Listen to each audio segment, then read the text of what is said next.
بسم الله الرحمن الرحيم الحمد لله رب العالمين والصلاة والسلام على سيد الأنبياء والمرسلين محمد وآله وصحبه أجمعين أما بعد فأعوذ بالله من الشيطان الرجيم بسم الله الرحمن الرحيم ومن يتق الله يجعل له مخرجا ويرزقه من حيث لا يحتسب ومن يتوكل على الله فهو حسبه إن الله بالغ أمره قد جعل الله لكل شيء قدرا صدق الله العظيم وقال لو أنكم تتوكلون على الله حق توكله لرزقكم كما يرزق الطير تغدو خماصا وتروح بطانا او كما قال. عزیز بزرگوں، 28واں پارہ اور اس کی ایک سورت سورہ طلاق، اس کی آیت نمبر 2 اور 3 میں سے میں نے کچھ آیت تلاوت کی ہے. آیت کا ترجمہ پہلے سن لیں، پھر آیت کا پس منظر کیا ہے، آیت کہنا کیا چاہتی ہے اور ہمیں کیا کرنے کی ضرورت ہے. انشاءاللہ آپ کے سامنے یہ 2-4 باتیں ذکر کرنی ہیں. آیت کا ترجمہ سب سے پہلے تو یہ ہے، اللہ فرماتے ہیں وَمَن يَتَّقِ اللَّهَ، جو اللہ سے ڈرے گا، تقوی اختیار کرے گا، يَجْعَلْ لَهُ مَخْرَجًا، اللہ اس کو راستہ عطا فرمائے گا، وَيَرْزُقْهُ مِنْ حَيْثُ لَا يَحْتَسِبُ، اور ایسی جگہ سے روزی عطا فرمائے گا جس کا اس کو گمان نہیں ہوگا. ایک بات تو یہ ہے. دوسری بات یہ ہے وَمَن يَتَوَكَّلْ عَلَى اللَّهِ، جو اللہ پر توکل بھروسہ کرے گا، فَهُوَ حَسْبُهُ، تو اللہ اس کے لیے کافی ہے. ان اللہ بالغ امری قد جعل اللہ لكل شيء قدرا، اللہ اپنے معاملے کو پہنچیں گے اور اللہ نے ہر چیز کی ایک مقدار، ہر چیز کے لیے ایک تعین طے کر رکھا ہے. یہ آیت ہے. آیت کا پس منظر اصل میں یہ ہے، بیک گراؤنڈ یہ ہے کہ یہ جو 2 باتیں ذکر کی گئی ہے، ایک اللہ پر توکل اور اللہ سے ڈرنا. ڈرنے کے اوپر فرمایا روزی ایسی جگہ سے ملے گی گمان نہیں ہوگا، ایک بات. دوسری بات توکل اور اللہ کی ذات پر بھروسہ کریں گے تو اللہ اس کے لیے کافی ہو جائیں گے. جس کے لیے اللہ کافی ہو جاوے تو پھر اس بندے کا کیا پوچھنا. جیسے مثال کے طور پر ایک انسان کمزور ہے، سہما ہوا ہے، ڈرا ہوا ہے، لیکن ایک معمولی پولیس افسر یا ایک محلے کا چھوٹا موٹا کاریہ کرتا کہ میں بیٹھا ہوں نے، تو وہ انسان اب اپنے کو کوئی ٹینشن نہیں، اپنے پیچھے بیک گراؤنڈ مضبوط ہے. اللہ ایسے شخص کے بارے میں فرما رہے ہیں جو اللہ پر توکل کرتے، اللہ فرماتے میں ہوں تمہارے پیچھے، فَهُوَ حَسْبُ، میں کافی ہوں تمہارے لیے. یہ آیت کا ترجمہ، مختصر سی تشریح. آیت کا پس منظر سمجھے اور آیت کا عموم پھر میں آپ کو سمجھاتا ہوں. دراصل جیسے میں نے آپ کو بتایا یہ سورہ طلاق کی آیت ہے، سورہ طلاق.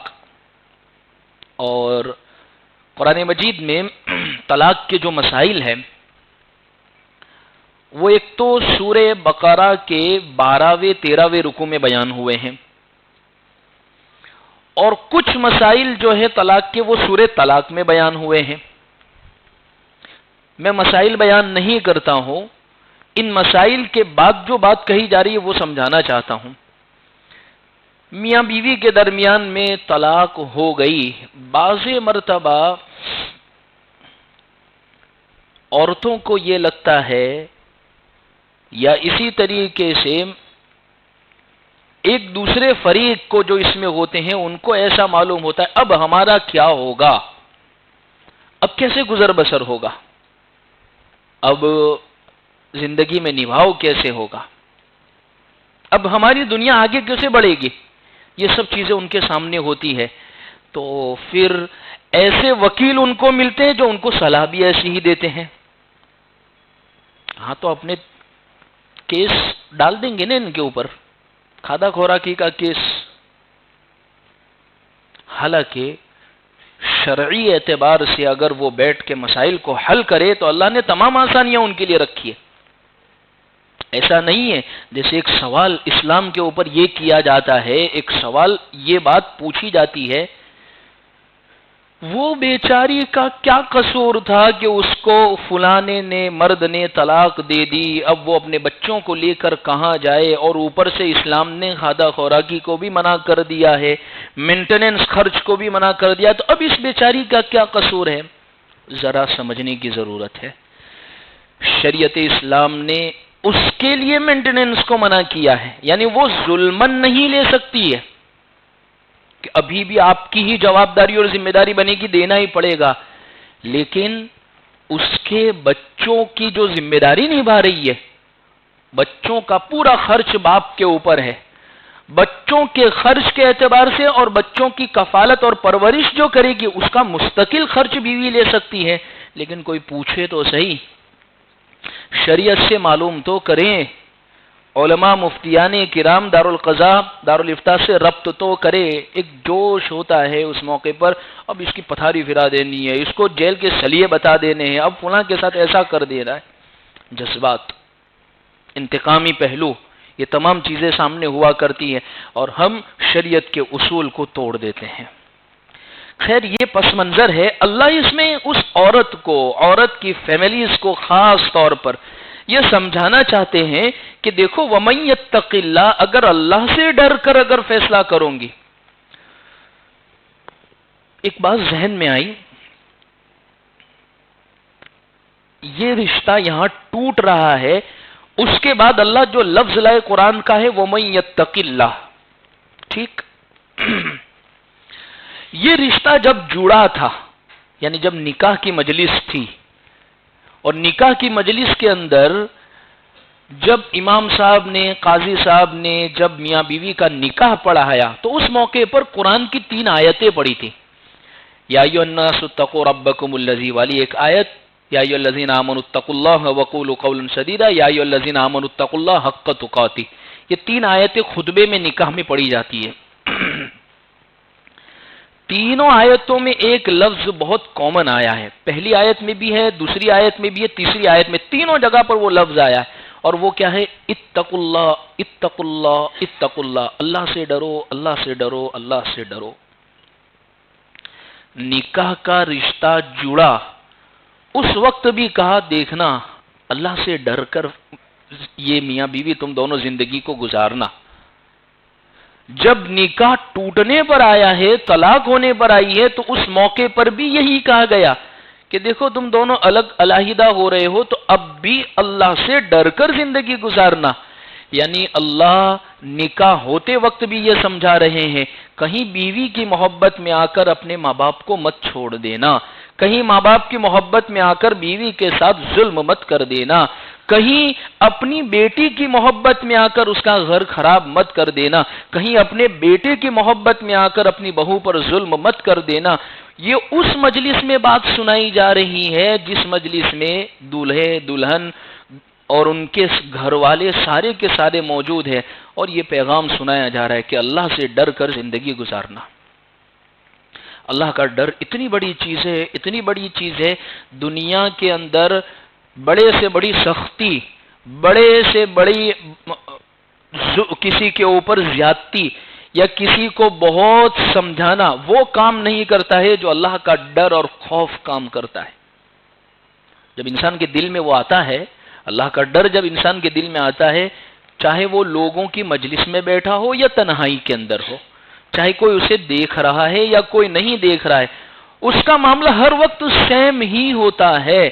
اس کے دل میں خوف خدا، اللہ کا ڈر سمایا ہوا ہوتا ہے.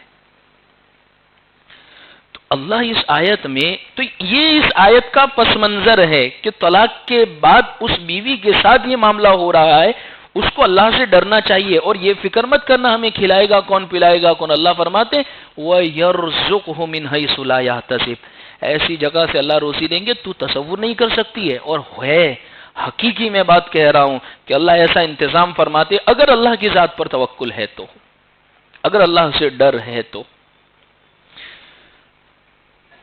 ایک اور اصول میں آپ کے سامنے قرآن کا بیان کروں. یہ جو ہم کہتے ہیں قرآن تازہ کتاب ہے، ہم ایک تو عقیدت اور محبت کی وجہ سے بھی کہتے ہیں، لیکن ہم حقیقت میں بصیرت کی وجہ سے بھی کہتے ہیں.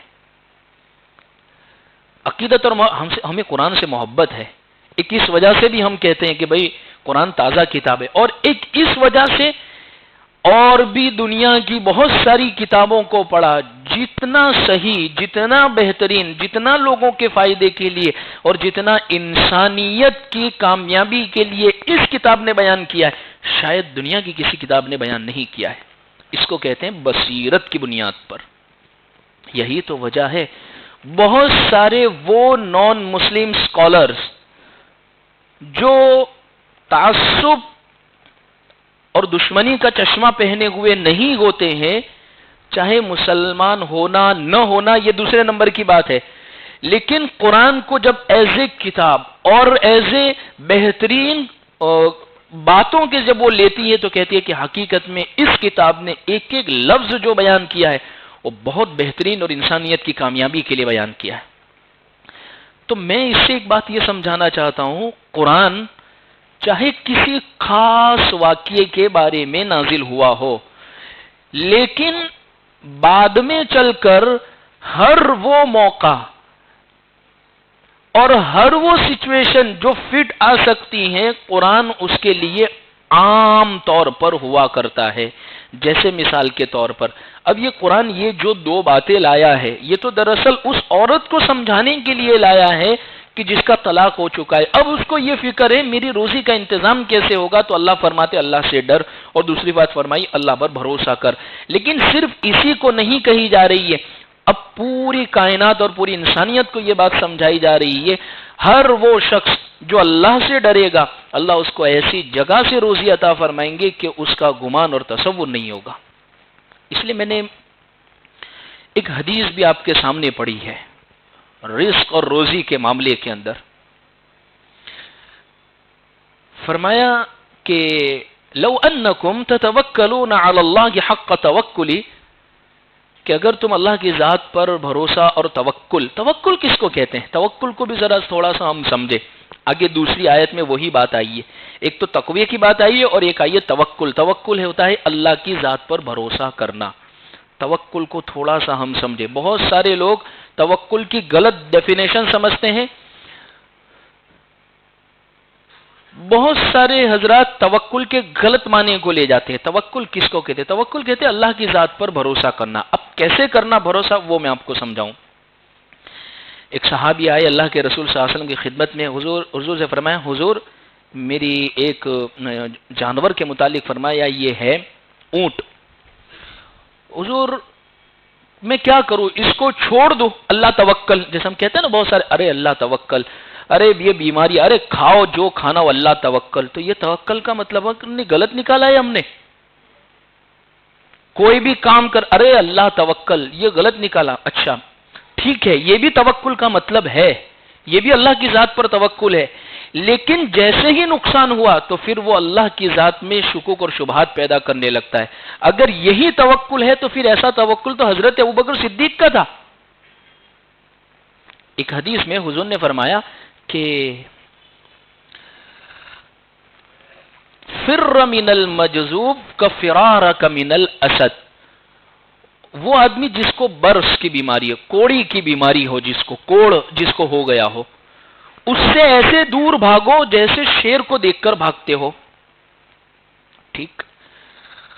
اور ایک دوسری حدیث میں حضور نے یہ فرمایا ہے لا عدوى ولا طیرۃ ولا ہامۃ ولا سفر. حضور نے فرمایا بیماری کا چیپ لگنا یہ کوئی چیز نہیں ہے. حالانکہ پہلی حدیث میں حضور نے یہ فرمایا ایسی بیماری کسی کے اندر ہے تو اس کو دیکھ کر دور بھاگو.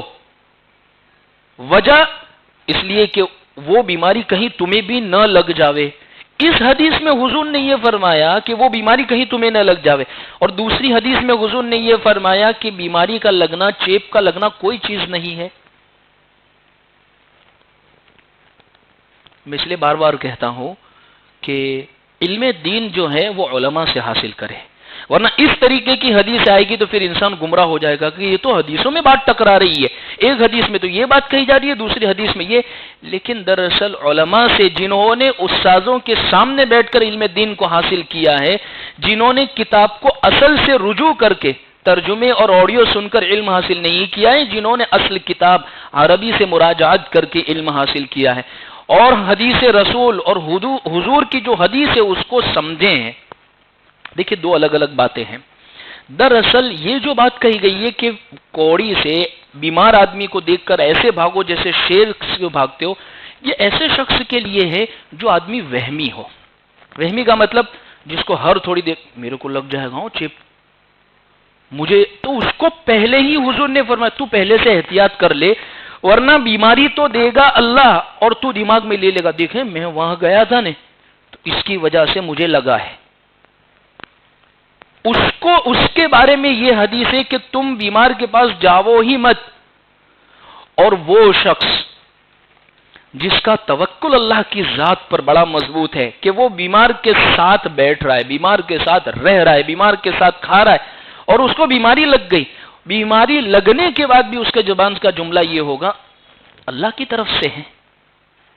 وہ یہ نہیں کہے گا کہ مجھے فلاں کا چیپ لگا ہے، مجھے فلانے کی وجہ سے یہ چیزیں ہوئی ہے، وہ فوراً یہ کہے گا اللہ کی طرف سے۔ اس میں سے حضرت ابوبکر صدیق رضی اللہ عنہ تھے۔ حضرت ابوبکر صدیق کوڑی کو اپنے ساتھ میں بٹھا کے کھاتے تھے۔ جو بیمار ایسا ہوتا برس کی بیماری اس کو اپنے ساتھ بٹھا دیتے تھے کہ کھاؤ، اور ان کے ساتھ دسترخوان پر اور کھونچے میں بیٹھ کر ساتھ میں کھاتے تھے حضرت ابوبکر صدیق، کیونکہ معلوم تھا کہ ان کا توکل جو ہے وہ اللہ پر بہت اعلیٰ اور اونچا درجے کا ہے۔ تو توکل کی ڈیفینیشن کیا ہے؟ توکل کی ڈیفینیشن یہ ہے کہ اللہ کی ذات پر بھروسہ کرنا، اور میں نے جیسے دو بات جیسے ہم کہتے ہیں اللہ توکل کچھ بھی کر لینے کا، تو وہ ابوبکر صدیق والا توکل ہے۔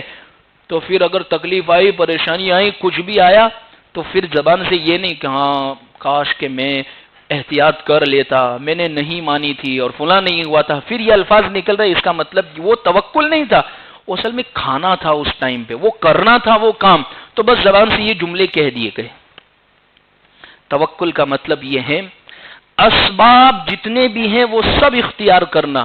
مثال کے طور پر کوئی بیماری آپ کو ہے، ڈاکٹر نے آپ کو کہا ہے ان چیزوں کا پرہیز ہوگا، یہ دوائی لی جائے گی، یہ سب اسباب اختیار کریں گے، دوائی بھی لیں گے، پرہیز بھی کریں گے۔ اس کو کہتے ہیں توکل کرنا، اس کو کہتے ہیں اسباب اختیار کرنا۔ اب نتیجہ جو آگے ہیں وہ اللہ کے حوالے کرنا۔ اس کے بعد بھی اگر کچھ معاملہ ہوتا ہے، بیماری بڑھتی ہے یا بیماری لگتی ہے، تو پھر اللہ کے سپرد اور اللہ کے حوالے کرنا کہ بھئی یہ اللہ کی طرف سے ہے۔ دوسری اور آسان لفظوں میں سمجھے، وہ صحابی نے جو حضور سے پوچھا، حضور میں اپنے اونٹ کو کھلا چھوڑ کے توکل کروں یا اس کو باندھ کے توکل کروں؟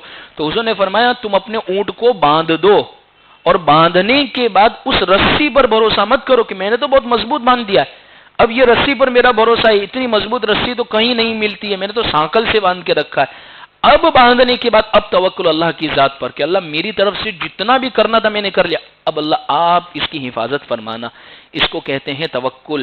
تو الغرض توکل کا اصل مطلب یہ ہے اسباب سب اختیار کرے، لیکن اسباب اختیار کرنے کے بعد بھروسہ اسباب پر نہیں کرنا ہے، اللہ کی ذات پر کرنا ہے۔ تو اللہ فرماتے ہیں اس قرآن کی اس آیت میں وَمَن يَتَوَكَّلْ عَلَى اللَّهِ فَهُوَ حَسْبُهُ، جو اللہ کی ذات پر توکل کرے گا، جو اللہ کی ذات پر بھروسہ کرے گا، اللہ اس کے لیے کافی ہے اور ہے۔ میں نے یہ حدیث پڑھی ہے لَوْ أَنَّكُمْ تَتَوَكَّلُونَ عَلَى اللَّهِ حَقَّ تَوَكُّلِهِ، تم اللہ کی ذات پر ایسا توکل اور ایسا بھروسہ کرو گے جیسے پرندے کرتے ہیں۔ پرندے کوئی فیکٹری لگاتے ہیں، کوئی دکان لگاتے ہیں، کوئی ان کے پاس کرنسی ہوتی ہے جو کوئی کچھ چیز جمع کرتے ہیں۔ تغدو خماسن، رات کو اپنے گھونسلے کے اندر سوتے ہیں، کسی جگہ پر سوتے ہیں، کسی دیوار کے آڑ میں سو جاتے، جیسے کہ صبح ہوتی ہے جھونڈ کے جھونڈ، غول کے غول، سب ایک ساتھ جا رہے ہوتے، سب کے سب جا رہے ہیں، سب کے سب وہ بھوکے ہوتے ہیں۔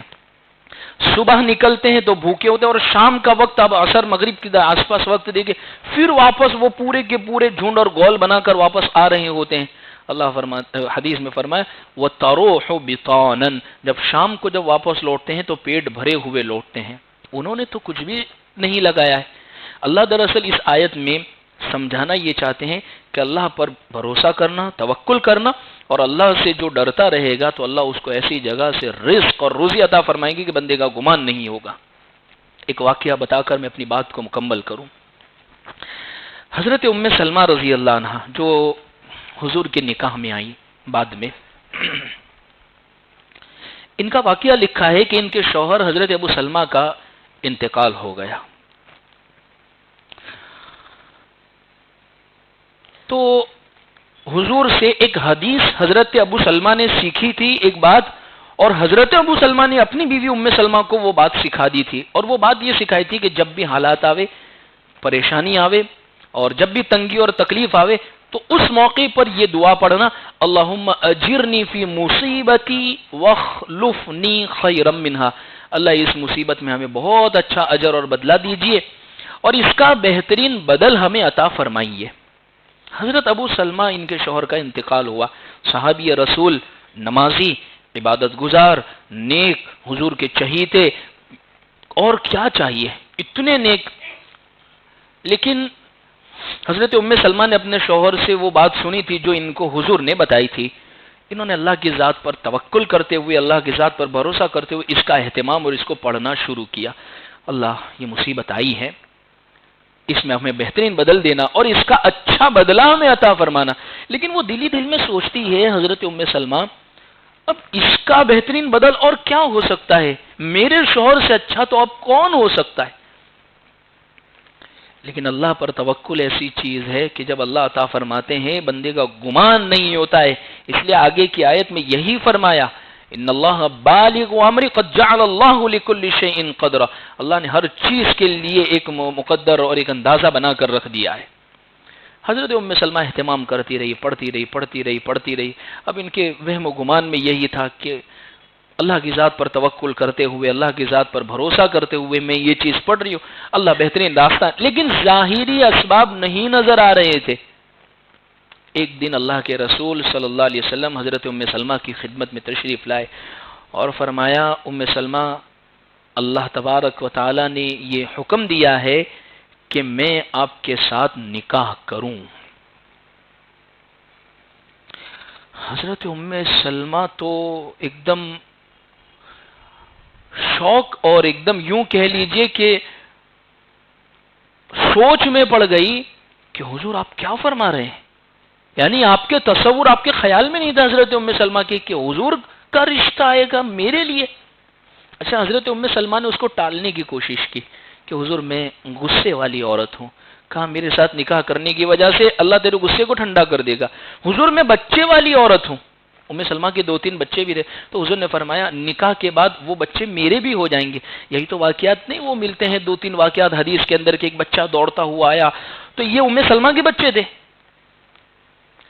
خیر، بات دراصل یہ ہے کہ اللہ کے نبی نے نکاح، اور دیکھیے حضور نے ایک حدیث بیان فرمائی ہے، حضور فرماتے ہیں میں نے جتنے بھی نکاح کیے یا اپنی بیٹیوں کے جہاں جہاں بھی نکاح کیے ہیں، اللہ نے بذریعہ وحی مجھے بتایا ہے کہ آپ کو یہاں نکاح کرنا ہے یا اپنی بیٹیوں کا نکاح وہاں کرنا ہے۔ خیر، اللہ کا حکم تھا، حضرت ام سلمہ سے نکاح ہو گیا۔ لیکن یہ واقعہ ہمیں یہ بات سمجھا رہا ہے کہ اللہ کی ذات پر توکل کرتے ہوئے حضرت ام سلمہ نے یہ وہ چیز پڑھی، وہ دعا پڑھی، وَخْلُفْنِي خَيْرًا مِنْهَا، اللہ نے ایسا نعم البدل عطا فرمایا جو حضرت ام سلمہ کے وہم و گمان میں نہیں تھا۔ عزیز بزرگوں، وہی توکل اور وہی اللہ سے ڈر ہمیں اپنی زندگیوں میں پیدا کرنا ہے۔ اگر وہ آ گیا تو جو ظاہری پریشانیاں، ظاہری حالات، جو تکلیفیں، جن چیزوں سے ہم گزر رہے ہیں، اللہ تبارک و تعالی ایسے راستے ہمیں عطا فرمائیں گے کہ ہم تصور نہیں کر سکتے۔ ایسے بہترین اللہ تبارک و تعالی ہمیں راستے عطا فرمائیں گے، لیکن اس کے لیے ضرورت اس چیز کی ہے اللہ کا ڈر ہماری زندگیوں کے اندر ہو، اور دوسری چیز اللہ کی ذات پر توکل ہماری زندگیوں میں ہو، اللہ پر بھروسہ ایسا ہو کہ بھئی اللہ ہی بنانے والی ذات ہے، اللہ ہی کرنے والی ذات ہے، اللہ ہی بہترین دینے والی ذات ہے۔ اس لیے اللہ سے ہم دعا کرتے ہیں کہ اللہ ہمیں ان باتوں پر صحیح معنی میں عمل کی توفیق عطا فرمائے۔ وآخر دعوانا ان الحمد للہ رب العالمین۔